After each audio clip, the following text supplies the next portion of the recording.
Hello guys, आपका हमारे YouTube channel digital helpline classes पर स्वागत है। आई होप आप सभी अच्छे होंगे और अपनी तैयारी को कंटिन्यू कर रहे होंगे। आज हम आपके सामने टॉपिक लेकर आए हैं सीटेट के लिए, वो है हमारा एनसीएफ 2005, जो कि मोस्ट इम्पॉर्टेंट या आप इसको रीढ़ की हड्डी भी बोल सकते हैं। सीटेट में इसमें से 2 या 3 मार्क्स का हमेशा क्वेश्चन बनता है, तो हम इसको बिल्कुल ईजी वे में आपके लिए लेकर के आए हैं।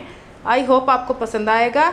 अब टाइम वेस्ट ना करते हुए आइए हम स्टार्ट करते हैं। और अगर आपने चैनल को सब्सक्राइब नहीं किया तो आप ऐसी ही नॉलेज की बातें लेने के लिए हमारे चैनल को सब्सक्राइब कर दीजिए। चलिए अब स्टार्ट करते हैं। सबसे पहले हमारा टॉपिक है आज का एनसीएफ 2005, जो कि मोस्ट इम्पोर्टेंट टॉपिक है। इसके बारे में मैं आपको एक एक करके एक्सप्लेन करूँगी। देखिए, अब तक हमारे जो एनसीएफ हैं वो टोटल अगर आपसे पूछा जाता है तो हमारे कितने हैं 6, लेकिन ये 5 जो है हमारे अप्लाई हुए हैं। जो अब 22 वाला है वो अभी लागू नहीं हुआ है, तो उसके बारे में अगर आपसे टोटल नंबर पूछा जाता है तो आप 6 करेंगे, नहीं तो आप 5। तो चलिए, सबसे पहले जो हमारा एनसीएफ है वो कब आया था 1975 में। उसके बाद इसमें कुछ सुधार किए गए और सेकंड जो हमारा है वो कब आया, हमारा सेकंड आया 1988 के अंदर। उसके बाद इसमें भी कुछ सुधार किए गए थे जो कि 92 के अंदर किए गए थे, लेकिन वो आपसे नहीं पूछा जाता क्योंकि इसी के और थोड़ा सा सुधार किया गया था, तो उसको अलग से कहीं पर मेंशन नहीं किया गया है। फिर है हमारा 2000 में ये तीनों हमारे जो हैं इनको नाम इकट्ठा अगर आपसे पूछा जाता है तो इनको नाम दिया गया था NCFSE। और इन तीनों का जो बेस था वो था हमारा बिहेवियरिज्म यानी कि व्यवहारवाद। तीनों का हमारा जो बेस था वो क्या था, व्यवहारवाद। देखिए, अब इसके बाद हमारा जो नया बना है वो है 2005 के अंदर और फिर हमारा 2009 के अंदर। तो ये दोनों हमारे जो हैं इनको नाम दिया गया है NCFTE, national curriculum for teacher education.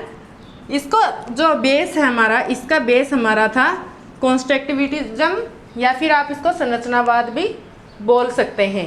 तो यहाँ तक आपको क्लियर होगा।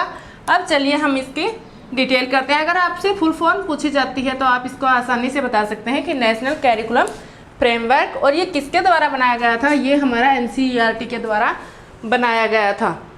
देखिए, पहले जो हमारा था वो किस बेस पे था, वो हमारा टीचर को उसमें ज़्यादा प्रायोरिटी दी गई थी लेकिन चाइल्ड्स को कम दी गई थी। लेकिन जो अब वाला हमारा जो 2005 से है वो किस पे बेस है, हमारा चाइल्ड सेंटर्ड, या फिर आप उसको कह सकते हैं कि बाल केंद्रित। उसको बाल केंद्रित भी बोला गया है। टीचर्स के लिए भी कई जो ट्रेनिंग है वो शुरू की गई है ताकि बच्चों को अच्छे से करवा सके।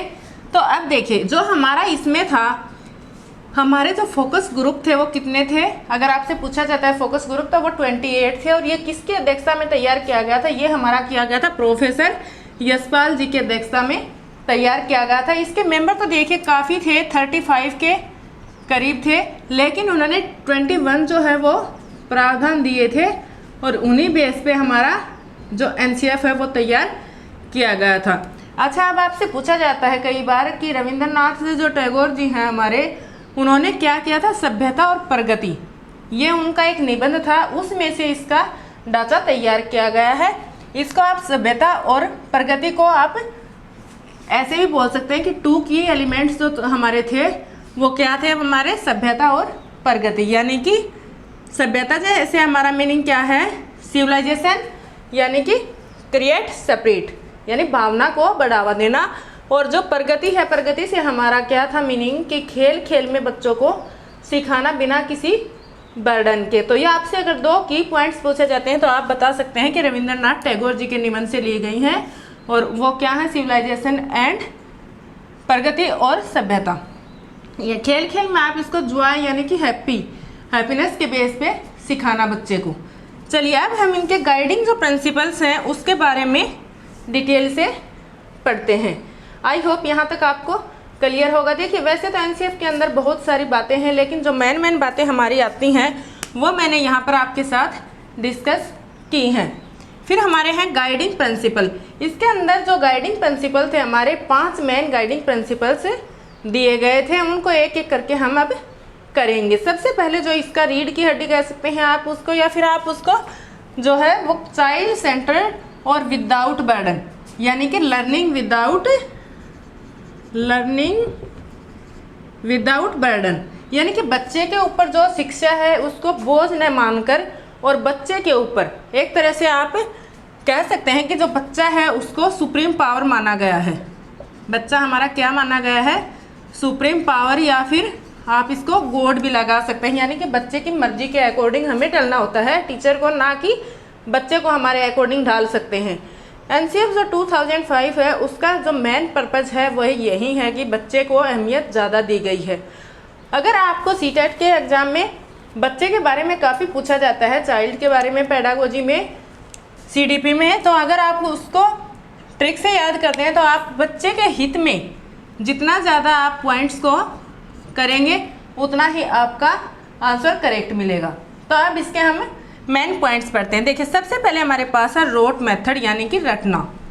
इस रोट मेथड के अंदर क्या था कि बच्चे को रटवाने की आदत से छुटकारा दिलाया जाए, बच्चे को समझाया जाए, उसको किस तरह से समझाया जाए वो आप एग्जाम्पल दे करके, या फिर आप उसको दिखा करके, जैसे कहीं किसी क्षेत्र का भ्रमण करवा करके, पिकनिक पर ले जा करके आप उसको समझा सकते हैं। जैसे एनिमल्स का अगर कोई टॉपिक है आपका तो क्या करेंगे, आप जू में ले जा सकते हैं, ताकि बच्चा जो है वो एक्टिव रहेगा, और बच्चा जो है एक्टिव रहेगा तो वो अपनी सेंसरी जो ऑर्गन्स हैं उनके बेस पे सीखेगा, और वो उसको काफ़ी टाइम तक याद रहेगा। इससे बच्चा जो है वो ज़्यादा एक्टिव रहेगा, और बच्चे की जो एक्टिविटी है वो काफ़ी हेल्प करेगी। तो इसमें जो हमारा सिखाना और सिखाना कैसा है, अर्थपूर्ण, यानी कि मीनिंग जो है वो बच्चे को सिखाया जाए, और करके सीखने पर इसमें बल दिया गया है कि बच्चा रटने की बजाय क्या करे, करके सीखे, ताकि बच्चे को लंबे टाइम तक उसकी मेमोरी में रह सके और बच्चा किसी भी चीज़ से डरे नहीं। फिर सेकंड हमारा जो है वो हमारा पॉइंट्स है कनेक्टिंग विद रियल लाइफ, यानी कि जो चीज़ें हैं हमारी वो रियल जो हमारी लाइफ है, जो वास्तविक जो चीज़ें हैं हमारी, उसके बेसिस पे बच्चे को समझाया जाए। वास्तविकता यानी कि रियल लाइफ से, जैसे बच्चा है कोई भी, हम अगर मान लीजिए प्लांट्स का टॉपिक करवाते हैं, मैं आपके सामने एग्जांपल ले रही हूँ, जैसे हम प्लांट्स का टॉपिक करवा रहे हैं तो बच्चे को कोई भी जो पेड़ है हमारा, अगर उसको दिखा करके हम बच्चे को समझाएंगे तो उसकी मेमोरी जो है बच्चे के दिमाग में काफ़ी समय तक रहेगी, और बच्चा उसमें एक्टिव है, और बच्चा जब एक्टिव रहेगा तो ज़्यादा सीखेगा। यहाँ तक आपको क्लियर है। फिर है हमारा फ्लेक्सिबल एग्ज़ाम, जो हमारा एग्ज़ाम पैटर्न है उसको फ्लेक्सिबल, पहले हमारा क्या था, ये हमारा रिजिड था, लेकिन रिजिडिटी को हटा करके किस बेस पे किया है, ये हमारा किया है बिल्कुल फ्लेक्सिबल, लचीलापन, आप इसको लचीला भी बोल सकते हैं। यानी कि इसके अंदर हमारा जो CCE, देखिए ये यहाँ पे मोस्ट इम्पोर्टेंट में आप इसको मार्क कर सकते हैं, क्योंकि CCE जो हमारी है कई बार इसकी फुल फॉर्म में पूछी जाती है आप लोगों से कि कंटिन्यूस एंड कंप्रेहेंसिव एजुकेशन, इसकी फुल फॉर्म सतत एवं व्यापक मूल्यांकन। इसका मैं आपके लिए हिंदी में भी लिख रही हूँ, सतत एवं व्यापक मूल्यांकन जो बच्चे का है उस बेस पे हमारे एग्ज़ाम होने चाहिए। देखिए इसके अंदर हमारा जो मेन पॉइंट है CCE के अंदर, इसमें जो हमारा है मैं आपको बता रही हूँ कि PCSE, यानी कि PCSE, P से हमारा है फिजिकल, C से हमारा है कोग्निटिव जिसको हम संज्ञानात्मक बोलते हैं, P से हमारा शारीरिक, कोग्निटिव से हमारा संज्ञानात्मक, जो हमारा किसने दिया था आप कमेंट में बता सकते हैं, प्याजे जी ने, और सोशल जो हमारा है वाइगोत्स्की के अनुसार वो हमारा क्या है, सामाजिक, और इमोशन जो हमारे भाव है वो। देखिए अगर किसी का शारीरिक, संज्ञानात्मक, सामाजिक और भावनात्मक अगर डेवलपमेंट सही है तो बच्चा अच्छे से सीख पाएगा और लंबे समय तक उसको याद रखेगा। तो इसके अंदर आप ये याद करने के लिए PCSE यानी कि चारों जो हैं हमारे हर प्रकार से बच्चे के हित में है, और इनको आप पॉजिटिविटी में भी ले सकते हैं। जब बच्चा एक्टिव होगा तो वो ज़्यादा सीख पाएगा। तो आप इसको यहाँ से नोट कर लें ताकि आपको याद रहे। सीसी की कई बार फुल फॉर्म भी पूछी गई है और अगर इसके अंदर आपसे पूछा जाता है तो आप पीसीएसई की बेस पे इसको मार्क कर सकते हैं। फिर हमारा मल्टीपल टास्क एंड एक्टिविटी। जो हमारे मल्टीपल टास्क यानी कि इसमें मैंने आपको करवाया था पीछे वीडियो में अपसारी और अभिसारी चिंतन जो हमारा था, उसमें आपने आई होप देख लिया होगा। अगर नहीं देखा तो आप उसको देख सकते हैं। इसके अंदर जो था मल्टीपल टास्क या एक्टिविटीज़ के अंदर जब हम बच्चे से खुद करवाएंगे तो बच्चा उसके काफ़ी तरीके या काफ़ी वे से सीखेगा और उसकी जो क्रिटिकल थिंकिंग है वो इंक्रीज होगी। और जब क्रिटिकल थिंकिंग जब बच्चे की इंक्रीज होगी तो बच्चा ज़्यादा करने की कोशिश करेगा, उसका जो डेवलपमेंट है वो ज़्यादा बेहतर होगा। जैसे आप कोई भी चीज़ बच्चे को दे सकते हैं और उसको मल्टीपल वे से आप उसे हैंडल करने के लिए बता सकते हैं। सारे बच्चे अलग अलग जब आंसर देंगे या अलग अलग जब चीज़ बनाएंगे कोई भी, तो वो ज़्यादा आंसर मिलेंगे आपको और बच्चे देख करके ज़्यादा सीखेंगे। तो ये बच्चे के लिए काफ़ी फ़ायदेमंद है। फिर है हमारा डेमोक्रेटिक। डेमोक्रेटिक से मतलब है हमारा नोट फॉर लर्निंग, कि हमें सीखने के लिए नहीं पढ़ना, हमें किसके लिए पढ़ना है, हमें नॉलेज के लिए पढ़ना है। Not for learning only for knowledge, कि बच्चे को नॉलेज के लिए पढ़ाया जाए, बच्चे को ज्ञान के लिए ज्ञानार्जन कर सके बच्चा, ना कि उसको लर्निंग याद करने के लिए पढ़ाना है। बच्चे को बिल्कुल तनाव मुक्त माहौल दिया जाए, बिल्कुल फ्रीडम से आप इसको बोल सकते हैं, बिल्कुल फ्रीडम, बिना किसी डर और भय के बच्चा सीखेगा तो उसको हेल्प मिलेगी। फिर है हमारे यहाँ तक ये जो 5 थे मैंने आपको मेन पॉइंट्स बता दिए हैं। फिर है हमारा एक टॉपिक जो आपसे पूछा जाता है लैंग्वेज के बारे में, कि बच्चे की जो लैंग्वेज है वो कैसी होनी चाहिए। बच्चे की जो लैंग्वेज है उसमें हमारी जो मातृभाषा जो है उसको, या आप मदर टंग भी बोल सकते हैं उसको, फर्स्ट जो लैंग्वेज है हमारी वो कैसी होनी चाहिए, हमारी मदर टंग। यानी कि बच्चा अगर हरियाणा से है तो हरियाणवी बोलता है तो आप उसको रिसोर्स के बेस पे लें, ना कि बच्चे की कमी के रूप में लें। फिर हमारी सेकंड जो है लैंग्वेज वो क्या है, हिंदी और इंग्लिश, उसमें से बच्चा कोई भी ले सकता है। फिर है हमारा थर्ड जो लैंग्वेज है हमारी वो अकॉर्डिंग टू चॉइस के हिसाब से वो कौन सी भी लैंग्वेज ले सकता है। हमारी जो है 22 जो है लैंग्वेज मानी गई हैं।